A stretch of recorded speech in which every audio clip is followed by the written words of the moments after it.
Streaming services are on the rise, and brick-and-mortar video stores are a thing of the past. We have lost that experience of wandering the aisles and stumbling upon a film we've never heard of. We have replaced the familiar face behind the video store counter with an algorithm to recommend films. With more and more content available, it's harder to know what's worth watching and what might be a waste of your time. There are many hidden gems out there waiting to be discovered, and we want to help you find them. This is Trailer Rewind, a podcast where we discuss and review recently forgotten or overlooked films that are now available to stream at home. When I decided that The Report was a film to include in this season of Trailer Rewind, there was one person that I really wanted to sit down and talk about it with. But Dianne Feinstein was unavailable, so I'm talking with our own resident reporter and politician, Pete Wright. I don't know. Do I have that correct? You have a journalism background, right? I do have a journal and political science background, in fact. Okay. But I and still aren't you think politically that was unfair. active in your community? I'm actually an elected official. I'm a former elected official. Actually, my badge is hanging on my wall. And you know what it says? Pete Wright, elected. I was on a ballot, for crying out loud. See? I never made it into the secret room, though. No? Okay. So we are talking about The Report. Pete, this was your pick from August 24th, 2019, and you noted that Scott Z. Burns is behind this, so writer and director on this one, but you noted that many of his films are beloved by the next reel. I had to go dig in. What was it that were his films that we had talked about on the next reel? So we've got Side Effects, digging into the deep, deep archives of the film board. Contagion, your disease film series. Do you remember how long ago that was, the disease film series? 12, 13, 4 years 15, ago. 16? 20, I'll just name all the years. 16. 2016, all right. All the teens. All right. 2016. So now might be a good time for people to revisit that series if they're still looking for, something to delve into. And then, of course, the Bourne Ultimatum he wrote, which was in the Bourne series that you guys did. But you noted that it had an incredible cast. We can talk briefly about all the names and faces in that, and that unfortunately you felt like it could either stand out or be lost in the wash of position films.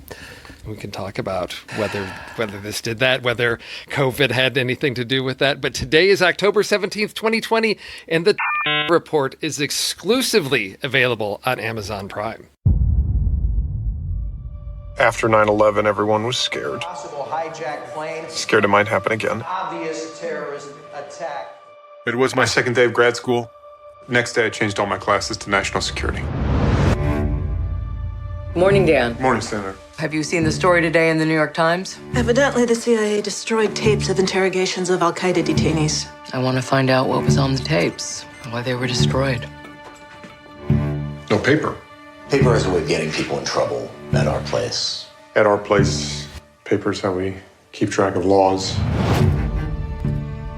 Last night I found this. He's detainee number 24. Have you guys used this thing before? No, we watched the video. They waterboarded him 183 times. Everything they got from him was either a lie or something they already had. If it works, why do you need to do it 183 times? Maybe when the report comes out, people will finally see that. Let's talk about the release of this in the wash of position films on that. So it had a limited release. This is what I found. It actually had a limited theatrical release. I don't know. Did you get out to the theaters to see the Torture Report? No. No? Okay. Because it was right there around your birthday binge time. It was November 14th and 15th. It had the limited U.S. and international release, I guess the typical New York and L.A. But then it hit digital right there, November 29th, 2019. Yeah. So 2 weeks later. I think this was, as Amazon, owned this one.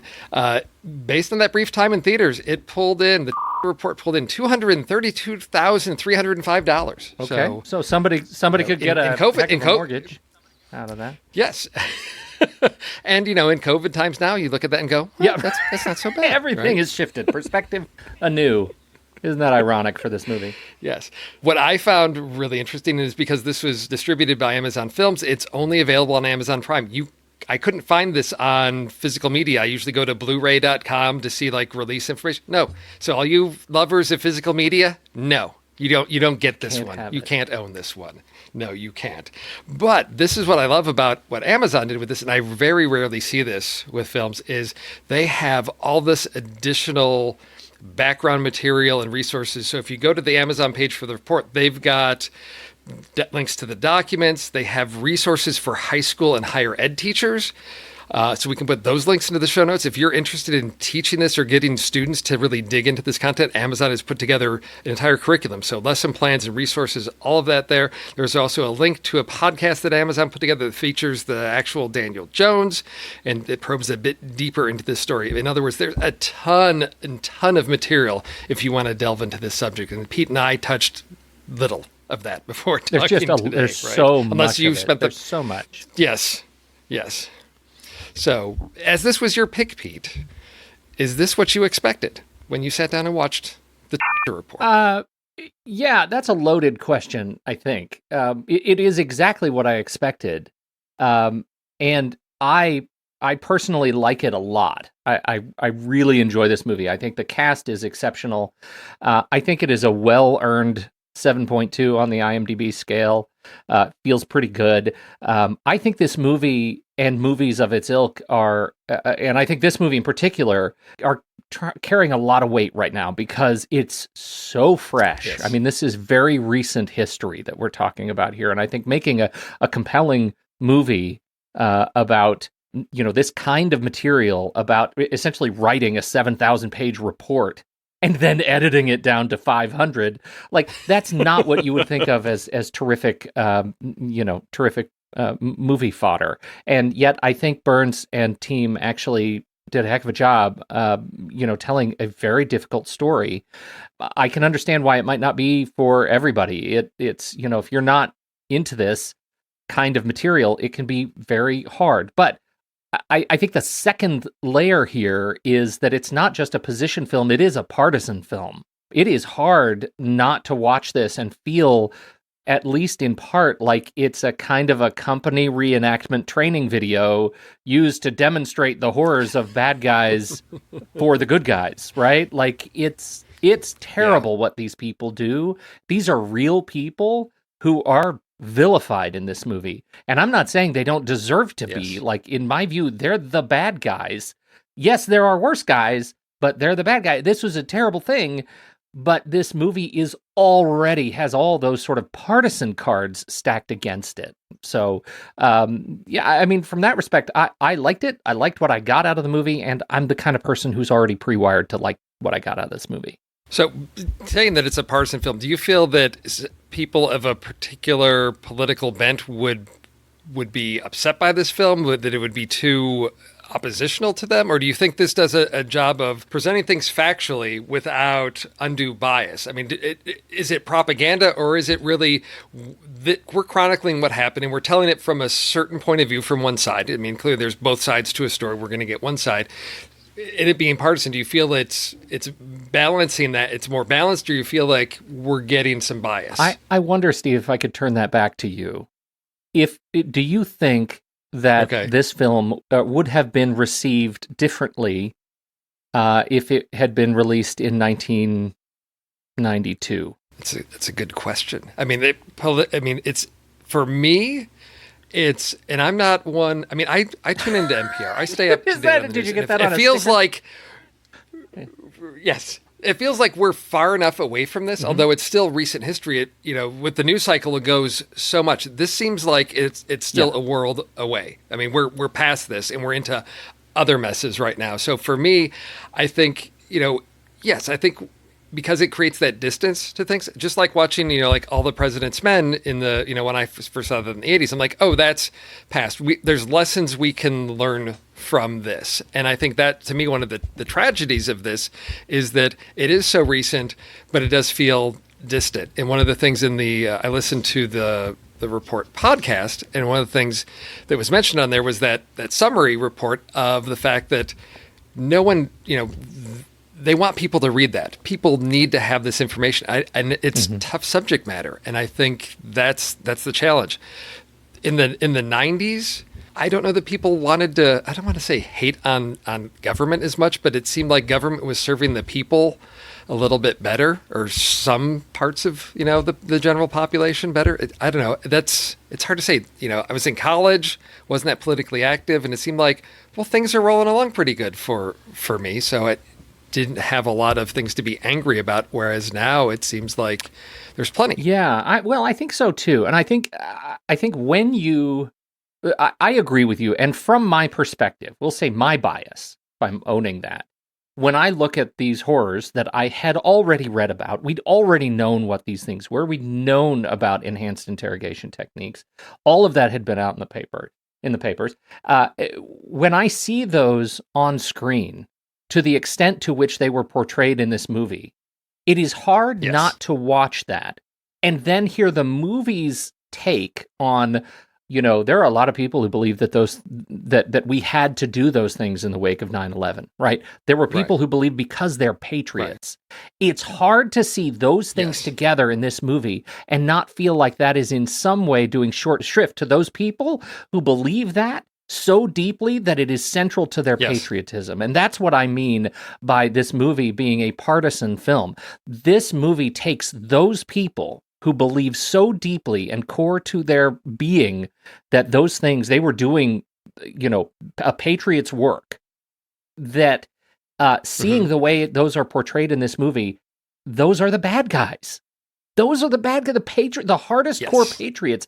The guy, Mitchell, is the hardest core patriot, right? And he's the bad guy as he's choking up, talking about how he has committed war crimes, right?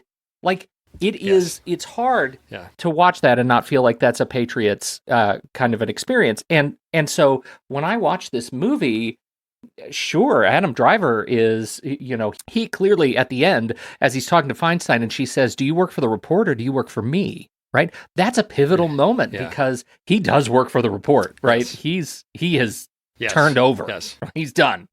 And so he is definitely, he is the what the movie characterizes as the new patriot, right? We're going to do, and in fact, it's the old patriot. Right. We're going to do what's right because it's right, because we stand for something better than being thugs and criminals in a dark room with masks on.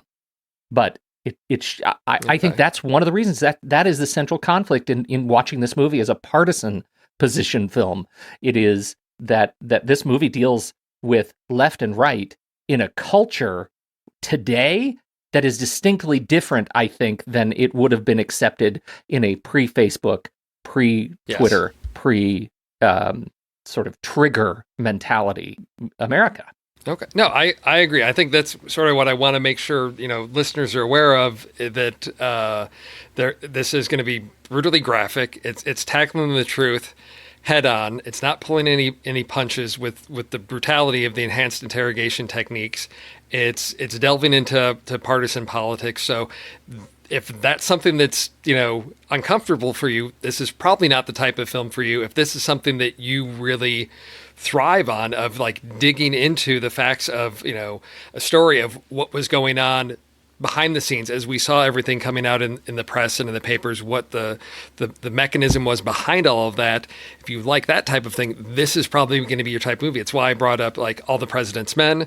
The other movie I think of is The Post, is a similar, type of story of again, digging into the past and looking at the people at work and at play and bringing that information out. I don't know if there was any other, this seems to be like exactly like your wheelhouse. I don't know if there were other types of films that people might be familiar with that you could say, oh, if you liked that, this might be your type of thing. It's the first one I was going to say, in large part because Jessica Chastain's character in that movie is loosely, I think, sometimes not so loosely based on the same character that Maura Tierney plays, much more hardcore, I think, in this movie, in her stoicism. Yes. And that was on Jane Mayer, the real life person. And it's tough to watch. These two movies are spiritual cousins, I think. Before we delve deep into conversation analysis, I'd like to just sort of briefly look at where this stands in your rankings and ratings in review system.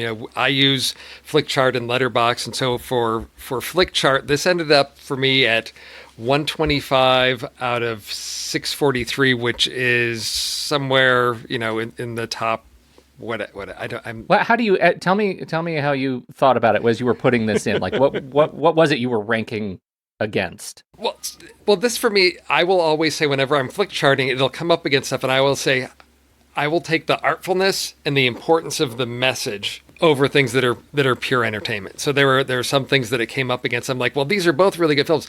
To me, this weighs heavier in terms of, this is a movie I'm going to sit down with my kids and watch and talk about. This is a film that chronicles an important era in American history. So to me, that will always bump it above in importance when I'm ranking those things. Because I've watched it twice, and going through, after the first time, I thought, well, is this one of those, I got the story, it's like a documentary, that's enough.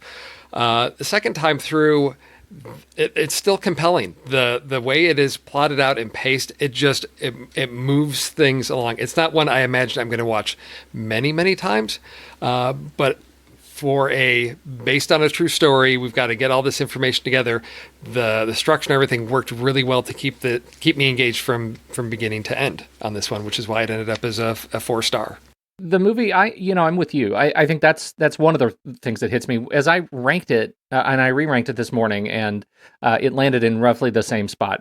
And because of sort of the curse of flick chart, it came up against all no-brainers. Like there was nothing like that about this or what, Cloud Atlas. Come on, like there's just like it was all those kinds of pairings. So this landed hard at 81 out of 1470, which is a 94% for me. So that should be a 4.5 star.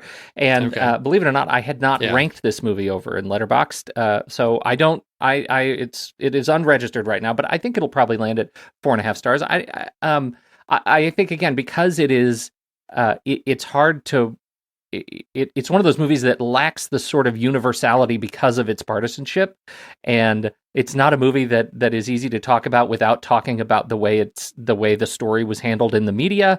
And so, in that regard, even as it's a terrific movie, it just doesn't like crest that. It doesn't get out of its own way in some regards because of the way it handles itself. And so, I'm pretty happy with it at a 4.5 star. Well, I think in general, the population that has reviewed this over on Letterboxd and IMDb agrees, because over on Letterboxd, it has a weighted review average of 3.42 based on 32,500 reviews. Over at IMDb, it's got a rating of 7.2. So well above that worth watching category. And that's based on 30,300 ratings. So 30,000 people pretty much aggregated say this one is worth checking out. And if you think this is your kind of film and don't want anything spoiled, this is your chance to pause the podcast and go check out the report on Amazon Prime. So the thing about the report, as I watched this the second time, is what really struck me is in terms of the motives behind everybody in this is it's not so much an analysis of 9/11 and everything. It's really an examination, and what we get into is looking at our country's reaction to the hurt and trying to be able to place blame, in which basically becomes this overreaction and lashing out in violence in an effort to give the appearance of an appropriate response. And on 9/11, I actually happened to be teaching high school at that point, and we had just started a unit on Arthur Miller's The Crucible, which at first the kids were like, the Puritans again, but all of a sudden it became a conversation about a community going through tragedy, blight, trauma, all of that, and trying to find somebody to blame in the Salem witch trials and all of that. And so there were a lot of interesting conversations we had about America as a nation at that point, and wanting to find someone to blame because someone had hurt us and we needed to find somebody to blame. And I said, will this country have learned its lesson from looking, you guys here, look at what's going on in this country, look at what Arthur Miller's saying about the Salem witch trials, and then again, what was going on, during the whole Red Scare, communism in the 50s. Are we going to repeat this? Are we just going to find somebody to just blanket blame and go, unleash the violence on them? Or are we going to take a measured, approach to this? And to me, this digs into that, because that's what we see happening all throughout this. Decisions being made where you're thinking, this is not a good idea. But it was this lack of communication between departments that there was nobody that was accountable, because all throughout, as early on, Feinstein's asking, well, did the White House know about this? Did they give this? And it's again and again, well, no, it was this person, or it sort of just happened. And to me, that's where the problem really is the root of what happens here. But it's that issue of everybody feeling like, I don't want to be the one that it comes down to of like, did you do enough? And, it's that the Maura Tierney character, which we start off with, of, hey, we've got these guys in the airport, and oh, no, that's not the way we want to handle that. And then finding out those are some of the guys involved in the 9/11 I think everybody crash. has that sort of experience where the movie sort of thematically gives us two different ways to approach this. One is sort of its own internal Robin Hood story, right? We have the man against the community, man against the state, right? And we have so many great examples of that. And Adam Driver, that pensive bison, is he is able to sort of conjure his inner fire, right? To actually, even in his own little subdued performance, right? He's able to sort of charge through. And when he has that conversation, when he's first introduced to his lead-lined walls office, and he says, paper tends to get people around here in trouble. He says, in our place, we need paper. It's how we keep track of the laws. And that is, the delivery is that just is sort of wrapped up in a nutshell how great his delivery is in this entire movie, because it deals with, like, I'm not afraid. I stand before you unafraid to take on the machine of the state. And that's huge. We also have this, I think this movie does a fantastic job of incriminating those who are afraid to do what Driver's character is doing at the expense of their own careers. We have people like John Yoo, who just goes right along with it, right? When he says, if you want to make the case that you can crush the testicles of a child to save American lives, we can make that case. It is just horrific that a human being is going to say those kinds of things and start making those cases. And we know that's terrible. And we know that this experience, Brennan has said it so many times, spycraft is hard, right? Intelligence is hard. But this movie really showcases the people who, because of, fear and allegiance and, the sorts of human struggles we all deal with, did not step up. And that's a pretty powerful statement. Well, and it starts early on in the film. We have it. We get this whole, bipartisan committee. We've got Republicans and Democrats. We get them in their little deep down bunker in the CIA, but it's Senate offices. That's where we have the conversation about, paper and all of that. But very quickly, they get a wrench thrown in the works because there's now an issue with the DOJ and CIA, and the Republicans basically feel like this investigation isn't going to go anywhere. And that puts a real cramp on their style because now half the team is gone. And the question is, what are they going to do about this? And that's what takes us to our valiant party of soldierers who are left as just like the Three Musketeers. It's all we've got. And Dianne Feinstein. Yes. Who's her own example of a firebrand. And if Annette Bening doesn't nail it by the end when she's in her purple suit, she has earned that character. Oh, yes. And so what I love about this, there's this scene where they talk about, what are we going to do? Where is everybody? And then they talk, this is where they develop their methodology and approach to tackling this beast. Good morning. Where is everybody? Attorney General Holder opened a criminal investigation into the CIA. As a result, the agency won't allow any of their people to be interviewed for our report. The Republicans don't see how we can move forward, so they're out. So does this mean we stop? I mean, the committee voted to investigate. Senator says we keep going. But we can't actually talk to anyone who was involved in the program. Right. According to CIA legal, CIA personnel is only speaking to DOJ. And is DOJ going to share their findings? I mean, can we work with them? I've reached out to the special prosecutor. I'm waiting to hear back. Okay, but if nobody who actually worked on the program is going to talk to us, how do we investigate? So we have their files, their emails and cables, their memos. We have to use their own communications to tell the story. Do you have any idea how hard that's going to be? And the tapes investigation took 2 years, Dan, and this is about a lot more than what was on the tapes. No, we don't even know what this is. Right, but we do know who it starts with. We go one detainee at a time. We get set up here with we're going to take this one detainee at a time. And that, for me, was brilliant because it gave us a through line for the narrative of the story, because the whole structure, how do you tackle a mess like this narratively when we've got this big report that is going to be 6,700 pages long?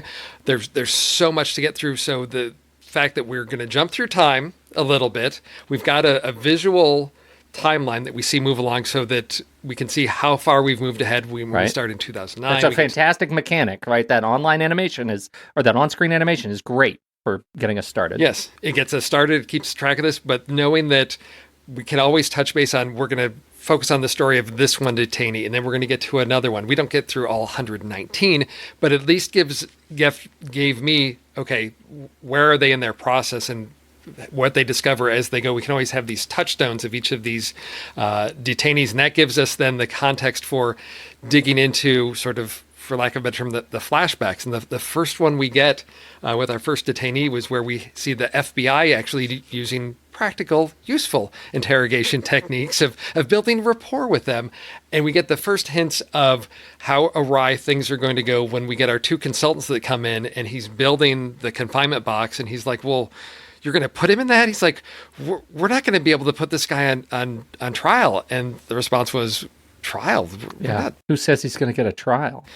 Right. It was all about getting actionable intel. That's what the CIA wanted, which is very different from what the FBI was going for. Of let's build a case against these people. We can put them on trial. We can do something about this. And that opposition there being at odds, FBI pulls out, and that just gives the CIA sort of free rein to just, go further and further with their enhanced interrogation techniques in their efforts to get some type of actionable intel that they can do something with. And a lot of the film early on is the exploration of how they get there. And for me, the scene where the guys are doing their PowerPoint, these are the SEER techniques, and they have the little, sort of icons of like, here's walling, here's, restraint, here's putting them in a box, here's waterboarding, and it's a PowerPoint. And for me, it was the most, I had to laugh at it, because I thought, how can anybody sit here seriously and be thinking, well, yes, this seems like a good idea, but I wasn't in that room.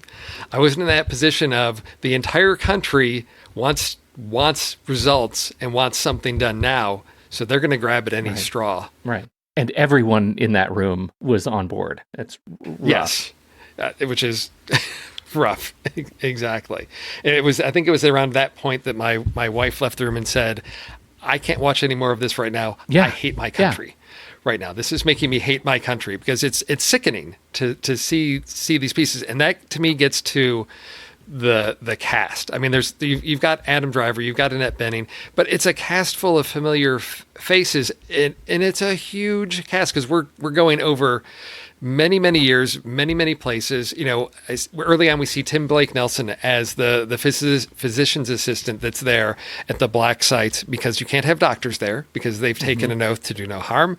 And I thought, love Tim Blake Nelson. He's in the movie for all of about he's got 7 3 minutes. scenes. I think. and in there, yes, exactly. Two of them, he's sitting in the back, like with a shocked look on his face. Like he's hardly in this movie. Yes. But for me, it speaks to the power, the draw of this story, of the people that wanted to be involved in bringing this story to light, to making this film that Tim Blake Nelson will sign on for. I'll take this part with 3 scenes and be sort of the, I thought he was going to have a much larger role, because we see him early on, in the garage as Adam Driver's coming out to his car, and we've got sort of that deep throat scene of like, hey, I've got some information, follow the emails. I thought, okay, this is going to be our in, but this isn't that type of story. It's all about the CIA documents that they review, which is so how do you make a film exciting when you've got people reviewing documents and documents? Yeah, and it's funny, we talked about this with The Girl with Dragon Tattoo, right? Because that's a movie that's been made twice, and it made documents sexy. And scanning and screen time, and I think they actually do a pretty good job of that. First of all, they throw a lot of it on screen for us in quick cuts. It's like the Jason Bourne of document analysis. Yeah. And so I think they do a pretty good job there. And also the people who are assessing the documents are incredibly charismatic. This movie is deeply well cast. Not just Driver, but John Hamm as Dennis McDonough is fantastic. Who knew this would be a John Hamm vehicle? Who knew this would be a Matt Rice vehicle when we get to the New York Times? Man, I'll take my Americans buddy any day of the week. He's also not in this movie very often, but every time he was, I was super into. He's like kind of their, it's kind of a deep throat relationship where he's a member of the press. Yes. It was great to see Jennifer Morrison as Carolyn Crass from House hop in here. It was just like across the board. All of the people who played Senate members of the Senate were terrific. Udall was great. I mean, it was just it was very well cast. So I think having those people be able to talk about this document and just the way that they are able to emote about, paper and redaction. By the time we get to, there's a montage of Adam Driver, essentially point by point undressing the CIA in their analysis of the report, right? And they're doing it in two different locations, right? So we'll have them all, the three of them, the CIA and Driver's character sitting in the skiff, and they're having this conversation, and the CIA says, we think that you should take these points out. And one by one, we jump back to Feinstein's office, and Driver just undresses him for Dianne Feinstein so that she knows. That montage of back and forth, sort of a seesaw of clips, is so effective. He gets so wound up. I am in that room by the end. I'm cheering for his ability to do that. So I think all of that in a mix. And this movie is all over the place. One thing we didn't talk about with the time shifting too is the use of color timing for flashbacks. Right, present or clear is more blue toned. Yellow is the past. All of those things work so well together to augment what could be a real drag. Yeah, it's one of these films where you're always oriented to where you are easily. It walks you through that, so you're never lost as far as when in time am I, or where are we, or who are we meeting with, because you've got just the way scenes are set up, introduced, and the narrative. We know exactly who we are or what's going on. And a lot of those scenes, I mean, a lot of it is, if they're not looking at documents, it's Adam Driver basically downloading his brain and telling this is what happened to give the context of that. And I thought, okay, how much of this is for dramatic effect? And then in the Amazon podcast, they have the actual Daniel Jones there, and the podcaster asks him a question, and he said, well, I can't answer that. That part's redacted. And it's like, okay, out of a 6,700-page document, or even the 500-page summary, he knows which. They're like, how do you keep track of, since you have all of that in your head, that this is stuff that the public can know, this is stuff that's been redacted. But I mean, he lived this for so long. And hearing that, I thought, okay, no, I totally buy this. This performance by Adam Driver of knowing that he just lived and breathed each of these documents and knows everything that was in all of the documents that he reviewed, so that he can basically pull apart any of their points and say, oh, no, you guys already did a report that confirms this. So no, that's not the case. Yes. Oh yeah. Amazing. The conjunction with the Panetta report, I mean, it was all just really great. When he walks into the office and says, what is this? If you picked up a book and it said blank turned water into wine, and blank walked on water, and blank was resurrected, how would you know it's the same guy? Brilliant. Right. Yes. Just perfect. Yes. Oh, it's so many of those pieces. And for me, I felt it was a nice balance of keeping me informed of everything going on. It gets really complicated as we start to get into like the capture of bin Laden, because then we get a lot more political, because then we get to the instance of, well, okay, whatever this information the CIA claims they had, that's what got us bin Laden, that got Obama reelected. Why would he do anything? Now we're getting into political moves of, I don't want to discredit the CIA. They basically got me reelected. Whether or not it was true or not, that's the perception of that piece. And that's where things for me get really wound tightly of trying to unravel, because I'm so aligned with our idealistic Adam Driver of, working for the report, and truth and justice needs to come to light no matter what. People need to be held accountable for the wrongs that they committed. And he's being told again and again, okay, this is Washington, D.C. We've got John Hamm. We've got that scene out in the park where he's like, look, it's done. You're working on things. Don't put these ideas in Feinstein's head anymore. This is not the way the game's being played anymore. And it's heartbreaking to see that because you are so on board with this. There's the dark side, and we've got to expose this stuff, right? And I'm like, yeah, I'm this guy's my buddy. He's smart, he's intelligent. Why would I not root for this guy? The system's corrupt, and we've got to root all that evil out of there. And we see it just again and again, like, no, Dan, stop what you're doing. You this is not what it's about. And he gets called out by Feinstein, by her aide several times on that. And I hate to say I don't want to say that they're the bad guys, but it's like, no, come on, Washington, get out of the way and let the Americans know. Because I think Feinstein at one point says, I appreciate how much you worked on this, report if it sees the light of day. And he's just, it's interesting. It's maybe and frankly, anytime you hire John Hamm to play George Clooney playing Dennis McDonough, that's heartbreaking when they don't get it. You want your boys to get it. Yeah. It reminds me of Anand Giridharadas, who's a writer, former Times columnist and journalist, and he writes. He's written a bunch of books on wealth and power, and one of the things he says is that politics. When people claim about politics, they've forgotten that politics and civic duty is non-optional, right? It is a non-optional thing. If you are somebody who says you want change, you must engage in a political process. It is how things get done. And this just sitting around and complaining about politicians is not effective.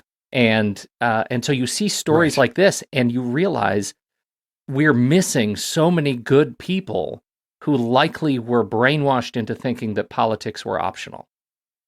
Because that's the alternative. If politics are optional, then we're living in a system that is run by those who believe it isn't.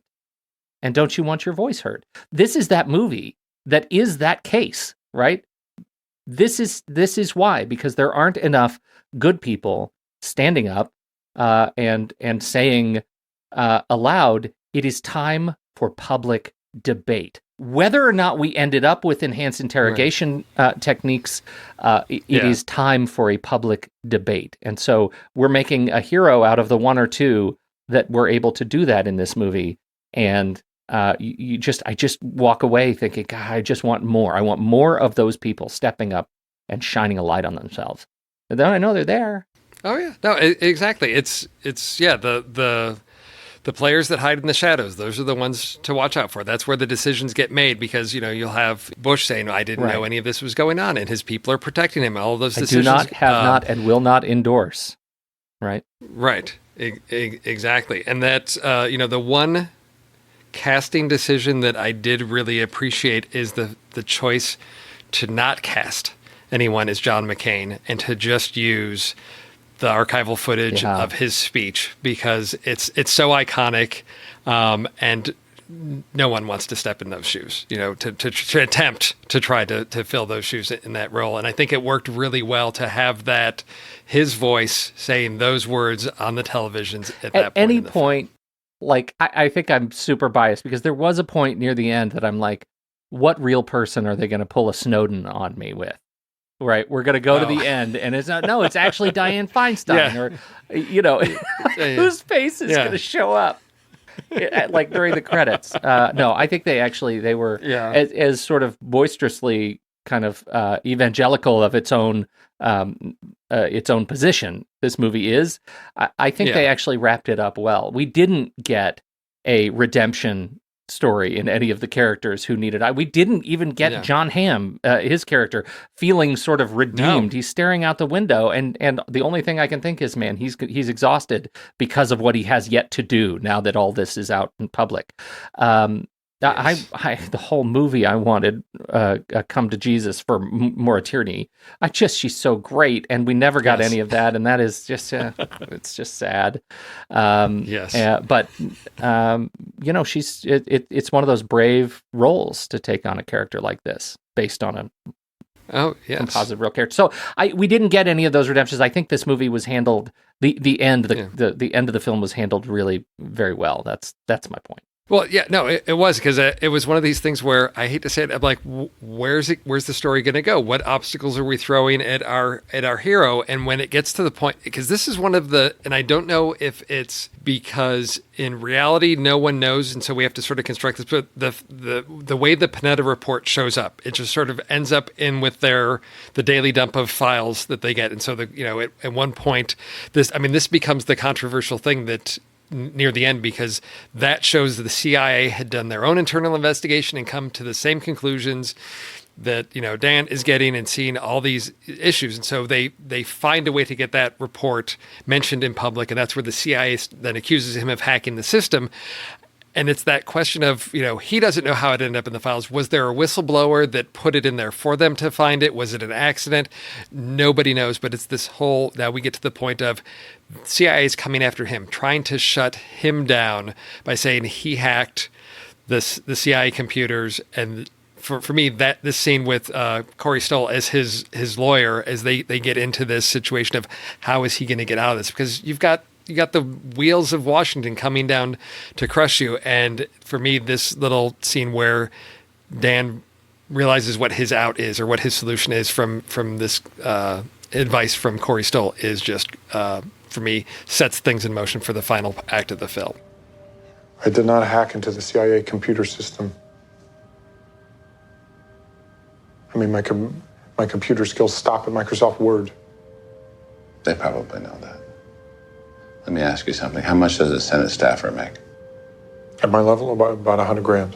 Any retirement savings, family money? No. So we should discuss my retainer. How much is that? $30,000 to start, and if it goes to trial, add a zero. Nothing could make them happier than knowing you're sitting here talking to me. That's what they want, Dan. Make you bleed money all over my floor. Do you want my expert opinion for free? You don't really have a legal problem. You have a sunlight problem. I'm sure you know people who can help you solve it. Pete, do you have a sunlight problem? I'll tell you, I do in Portland, but that's not the point. I think at the end, the very last screen, right, where we get a number of consecutive shots of the camera backing up as Dan is walking away from the Capitol, and the very last line of the on-screen text is, none of the CIA officers were ever prosecuted, and then fade in. One of them even became head of the CIA, without naming a name there, and we're talking about Gina Haspel, who is a controversial figure in her own right for being chief of a black site in Thailand. And I wonder, as much as I have read and understand the story behind the report from my just living through it as we have, I just wonder how many things I don't know about where the movie is being just a bit cheeky in its own right. Like that line is one that for a movie that purports to have no sunlight problem, that's a sunlight problem. And I don't know how I would have handled that differently, but it seemed like just a little bit of a kiss off to some institution. Those little things, again, maybe that's why it's not quite a 5-star.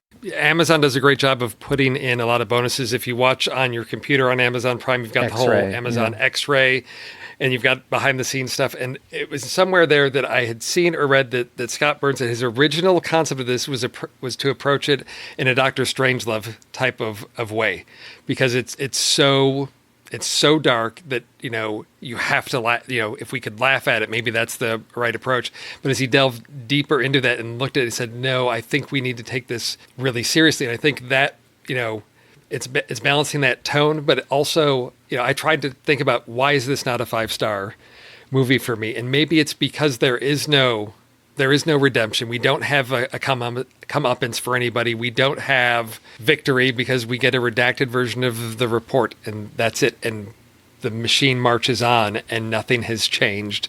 And although Obama, has taken action, this will not happen again. I don't have the assurances that that it won't, because I feel like the public isn't informed enough. And so that's why I'm thrilled to see a movie like this, but maybe that's what makes it, would make it the 5-star, is if everybody saw this and said, yes, we understand, and now we're going to be informed voters, and we're going to apply pressure, we're going to confront people and hold our representatives in Washington, D.C. accountable for doing what we as a nation believe is Steve, right. just by way of devil's advocacy here, like if the movie comes off and presents that point as you've described it, then we're sitting here saying the movie was super heavy-handed. They've manufactured a happy ending out of what we all know, because we've lived through it, is not a happy ending. They didn't do justice to the truth. So I think the movie is I think the movie is just sort of stuck between the rock and a hard place. Like it was an exceptional movie in so many ways.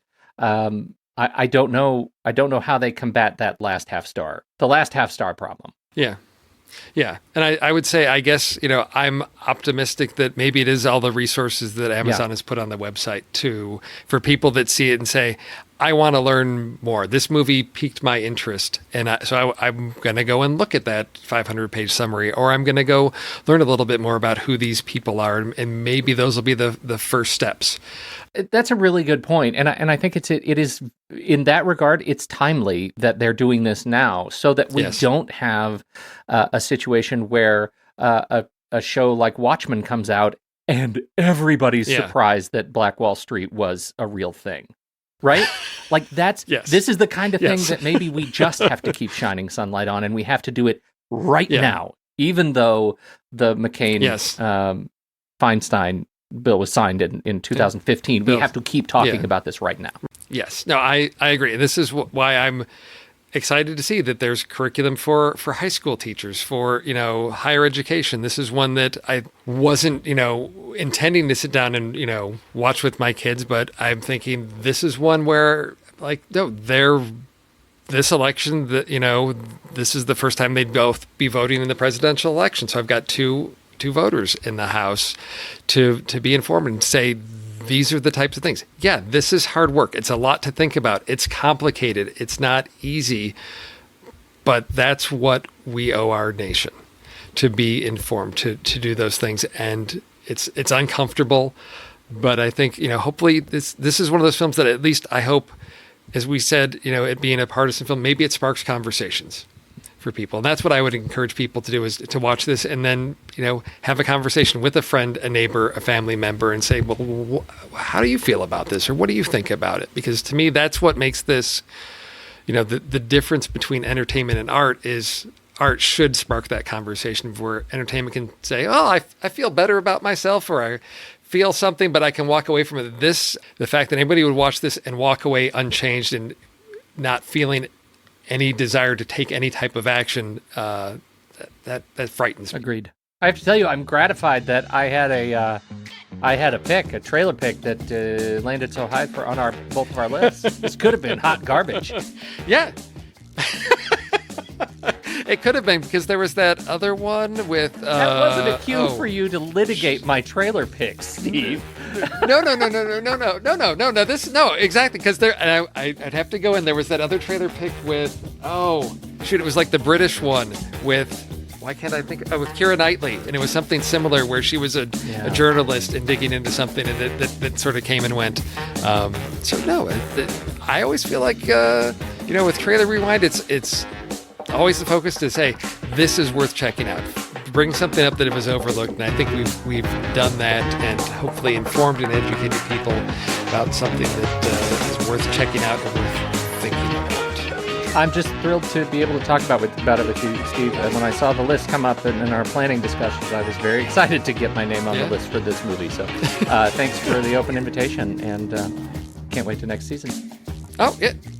No, this is the first time, other than a SatMat, this is the first time we actually had time to really talk and deeply get into a movie, and I loved having that opportunity. For all our listeners out there, thank you for listening to Trailer Rewind. If anything we said here entertained, educated, or even enraged you, we'd like you to tell people about this podcast. And whatever your podcast listening platform is, please share, rate, or write a short review. It helps other podcast listeners find us. And if you enjoy connecting with other film fans, you can become a member of our community on Discord. It's free to just join in and be part of that general community, and there's always an interesting dialogue or debate to jump into. There's all kinds of discussions going on now. We've got, I gotta say, people are looking at year-end lists. There's always something in the news about Disney or what movie has had its release date pushed back for another decade. Always something interesting to talk about in Discord. We'd love to see you in there. Hondo.